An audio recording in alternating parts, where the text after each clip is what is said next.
బెజవాడ గణపతి రావు చెరుకూరి మరియు వీరయ్య రైతాంగ శ్రేయస్సు లక్ష్యంగా పనిచేశారు. చివరి ఆయకట్ట వరకు సాగునీరు అందించడానికి విశేష కృషి చేసిన తెదేపా నేత మాజీ మంత్రి దేవినేని ఉమామహేశ్వరరావు ఎన్టీఆర్ జిల్లా విజయవాడ రూరల్ మండలం గొలపూడి 27 సెప్టెంబర్ 2024 ప్రముఖ నీటిపారుదల రంగ నిపుణులు చెరుకూరి వీరయ్య గారి మొదటి వర్ధంతిని పురస్కరించుకుని గొలపూడి కార్యాలయంలో టీడీపీ రాష్ట్ర ప్రధాన కార్యదర్శి మాజీ మంత్రి దేవినేని ఉమామహేశ్వరరావు స్థానిక నేతలతో కలిసి ఆయన చిత్రపటానికి పూలమాల వేసి నివాళులర్పించారు.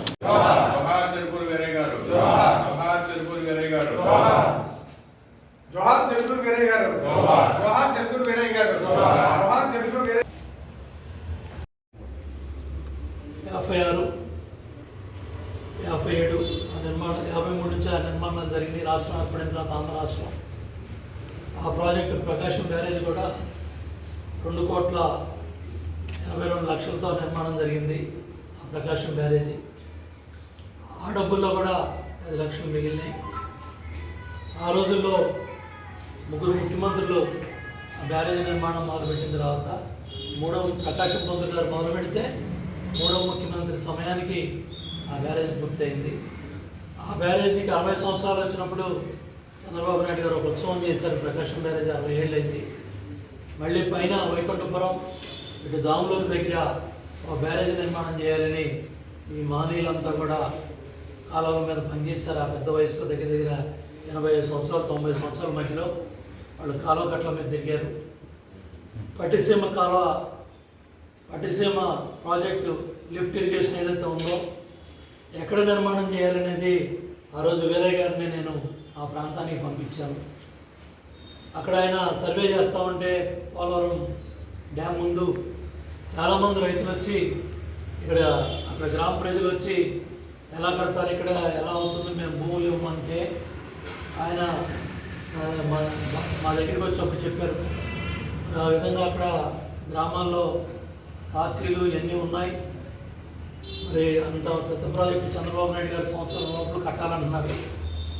ఇది సాధ్యం అవుతుందా అంటే మీ చేత్తో మొదలుపెట్టండి, మీ చేత్తో మంచి పని మొదలుపెట్టండి అంటే ఆయన ఎక్కడైతే ప్లేస్ గుర్తించారో ఆ ప్లేస్ ఇంజనీరింగ్ డిపార్ట్మెంటు ఓకే చేయటం, అక్కడ పట్టిసీమ ప్రాజెక్టు సంవత్సర కాలంలో సమయం ఇచ్చి చంద్రబాబు నాయుడు గారు మార్చి 29న తెలుగుదేశం పార్టీ ఆవిర్భావమైన రోజు అది మార్చి 29.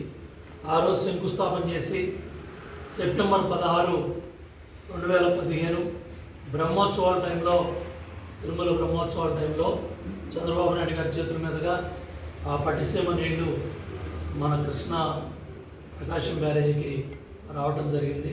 ఇటువంటి మహనీయులు వాళ్ళ ఆరోగ్యాన్ని సైతం లెక్క పెట్టకుండా, వాళ్ళ వయసును కూడా లెక్క పెట్టకుండా 5 సంవత్సరాలు చంద్రబాబు నాయుడు గారు ఏ కాలం మీదకి వెళ్ళమంటే, ఏ ప్రాజెక్టు దగ్గరికి వెళ్ళమంటే, ఎక్కడికి వెళ్ళమంటే అక్కడికి ఇటువంటి మహనీయులు అందరూ కూడా కష్టపడి పనిచేశారు.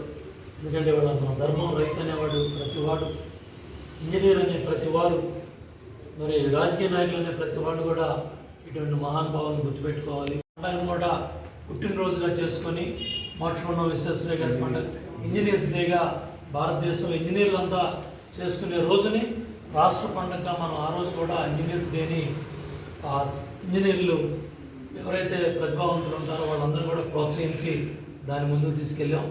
అట్లాగే స్వర్గీయ నందమూరి తారక రామారావు గారు శ్రీరామకృష్ణయ్య అని ఒక ఇంజనీర్ మహానుభావుడిని సలహాదారుగా పెట్టుకొని తెలుగంగ, అందిరెడ్డిబా, గాలేరి నగరి ఎన్నో ప్రాజెక్టులు నందమూరి తారక రామారావు గారు ఆయన నాయకత్వంలో మరి మద్రాసుకు మంచినీళ్ళు ఇవ్వటం, తాగునీరు ఇవ్వటం, రాయలసీమకి ముఖ్యంగా తిరుమలకి నీళ్ళు తీసుకెళ్ళటం, కాళహస్తి నీళ్ళు తీసుకెళ్ళటం, సోమశీల ప్రాజెక్టు మరి నీటి సామర్థ్యం పెంచటం, కందలేరు రిజర్వాయర్ అవ్వటం, ఇట్లా ఎన్నో ప్రాజెక్టులన్నీ కూడా శ్రీరామకృష్ణ గారి నాయకత్వంలో ఆయన గురువుగా భావించి సమకాలికుడిగా సీనియర్ ఇంజనీర్గా మరి ఆయన పేరిట శ్రీరామకృష్ణయ్య సేవా సమితి అని పెట్టి ఈ పుస్తకాలు రాయటంలో కానీ ఆయన పండుగను కూడా ఆయన పుట్టినరోజును కూడా ఒక పండుగ చేసి చంద్రబాబు నాయుడు గారు ఈ పుస్తకాలన్నీ కూడా నీటి సంఘాలకి ఇంజనీర్లకి ఇచ్చేవాళ్ళు. అట్లాగే మన జిల్లా ముద్దుబిడ్డ డాక్టర్ కేఎల్ రావు గారు పద్మశ్రీ, ఆ మహానుభావుడు ఆయన ఆలోచనే పులిచింతల. ఆ పులిచింతల ప్రాజెక్టు కూడా డాక్టర్ కేఎల్ రావు గారి పేరే ఉంది.